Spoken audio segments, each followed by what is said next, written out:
Isang barangay kagawad ang tinambangan kagabi ng riding in tandem criminals sa barangay San Miguel sa Pasig City.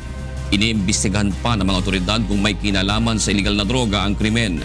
May hatol na balita si Reynante Ponte live. Good morning, Reynante.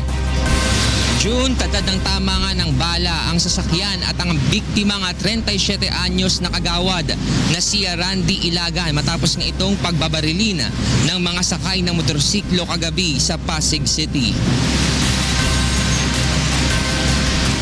Alas 6:15 naganap ang pamamaril sa M. Eusebio Street, Barangay San Miguel malapit sa Pasig General Hospital sa nasabing lungsod.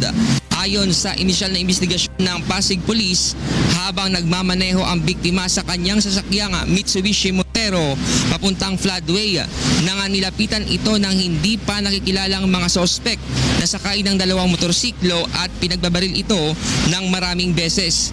Isinugod pa ng mga rescuer ang biktima sa ospital, ngunit inikala ding dead on arrival ng mga doktor. Na-recover June sa crime scene ang mga basyo ng bala at magazine ng 45 kalibre na baril.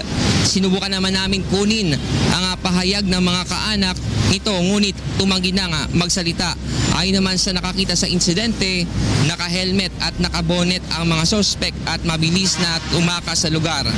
Patuloy na ang inimbestigahan June ang mga otoridad ang pangyayari, habang bumuo na rin sila ng Special Investigation Group para tutukan ang nasabing kaso.